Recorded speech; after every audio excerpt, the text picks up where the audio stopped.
Hey guys, Tom here, and today I'm going to be showing you how to make a bad YouTube video. Step 1, don't have a script.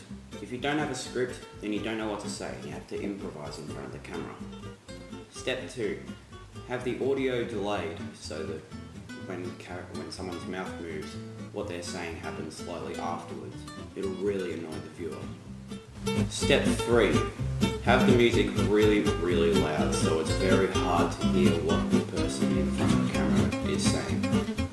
Step 4, don't have any enthusiasm in your video, no matter what.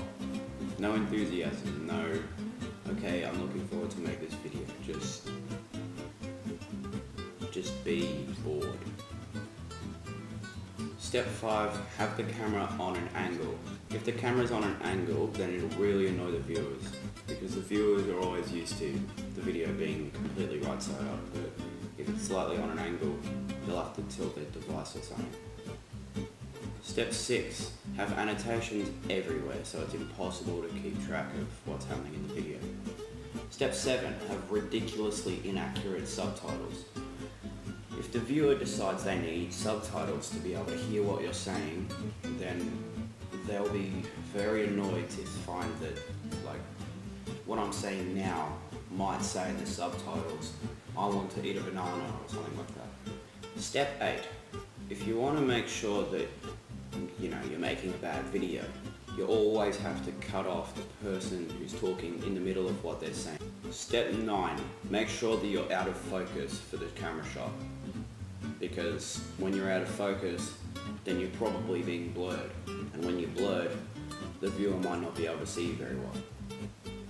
Step 10, have your video have disproportionate volume control.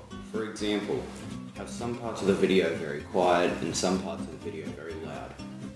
So there you go guys, that was 10 steps to make a bad YouTube video. Hope you enjoyed the video. Why would you enjoy the video? Well, for those of you who haven't noticed, I haven't uploaded in like 2 weeks I think, and you're going to have to blame that on me giving the Friday upload schedule a bit of a rest. I used to upload a video every Friday, but well, now I think I'm just going to upload whenever, quality over quantity.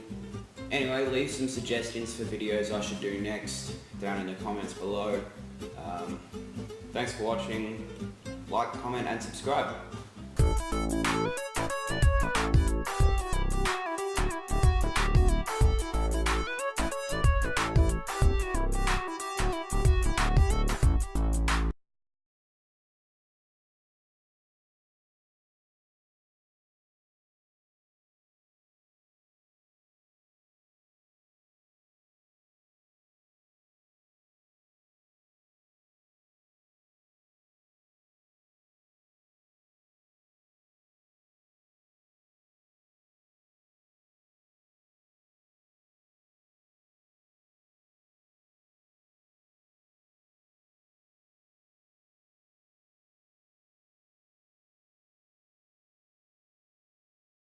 Thank you for checking out this tutorial for Switcher Studio Pro.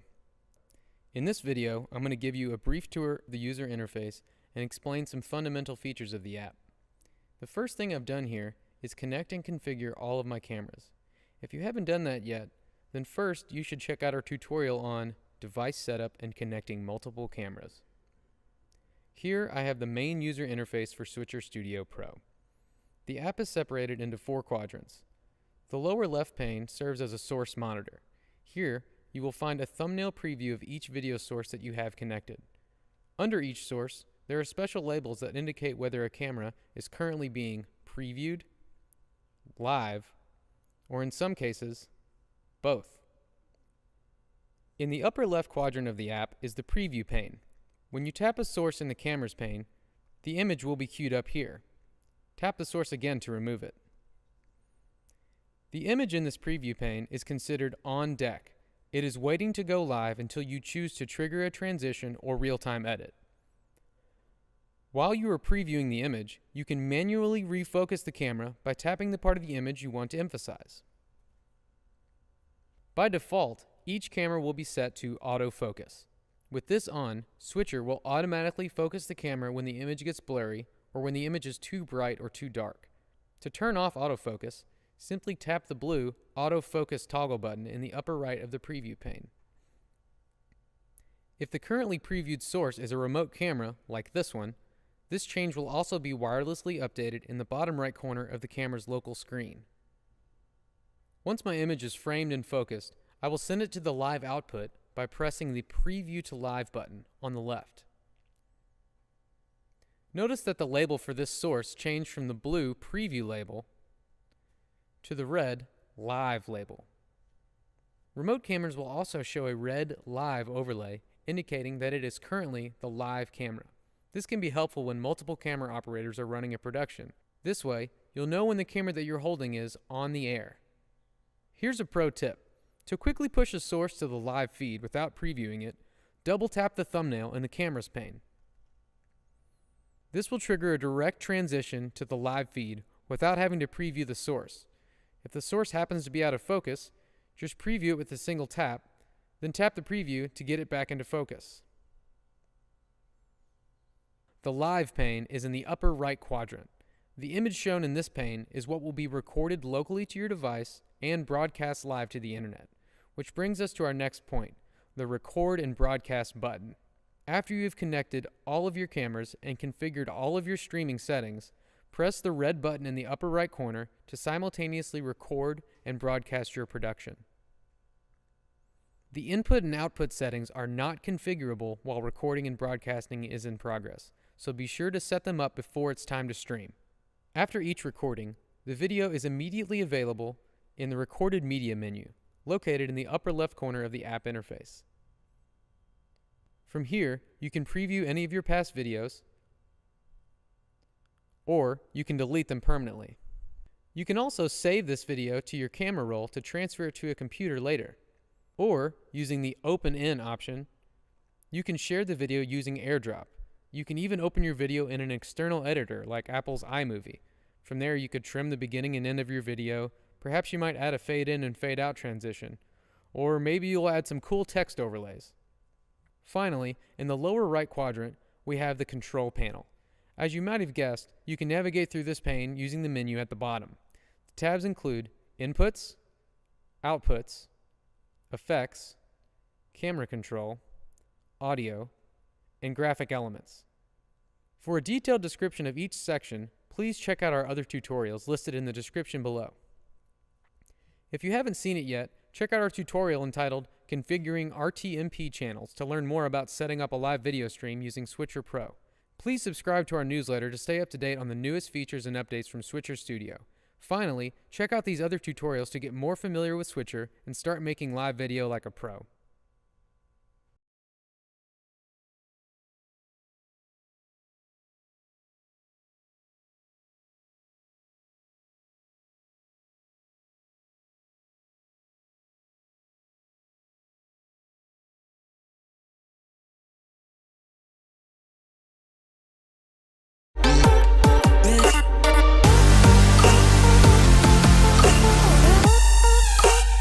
I'm Allison. And I'm Erica. And welcome back to another Top 10 Hits Countdown.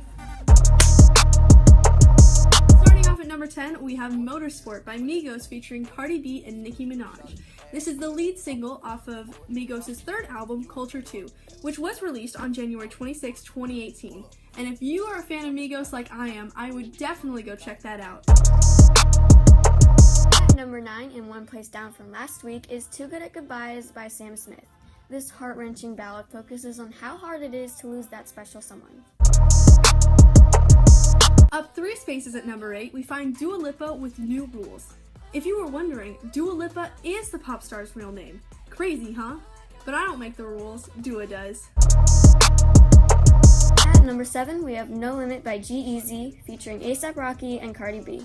I can't believe Cardi B has been famous for about a year now and she's already being featured with great rappers like G-Eazy. Holding number 6 for 2 weeks in a row seems no easy task, but Imagine Dragons has done it with their single Thunder, which comes off of their third studio album, Evolve.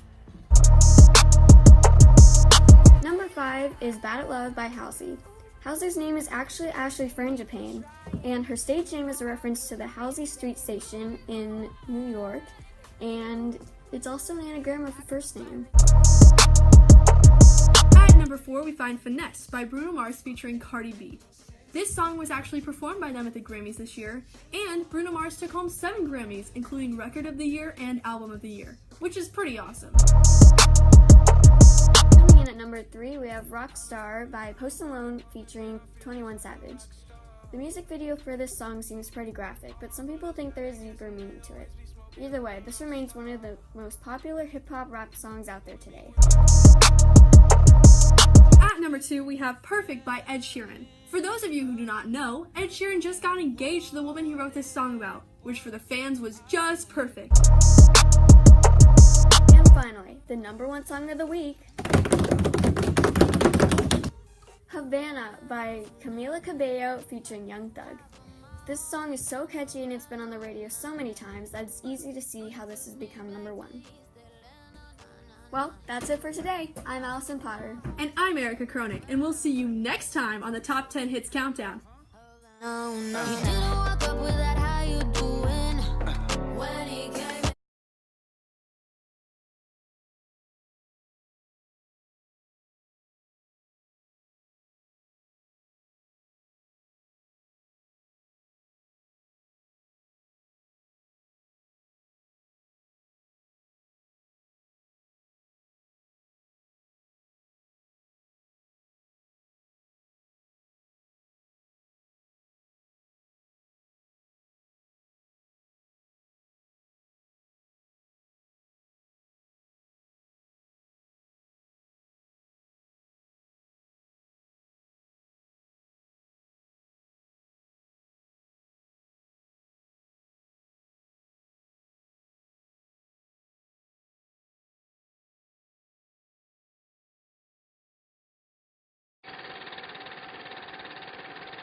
In the city of Santa Ana lies a high school bearing the name of Mater Dei, and in such a school lies the land of technological wonder, Monarch Television.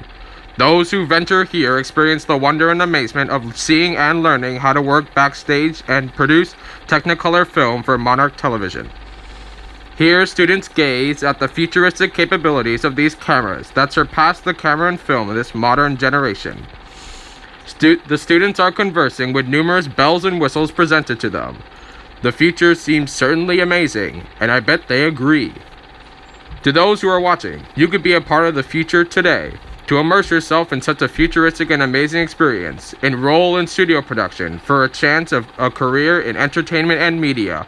Be a part of tomorrow today.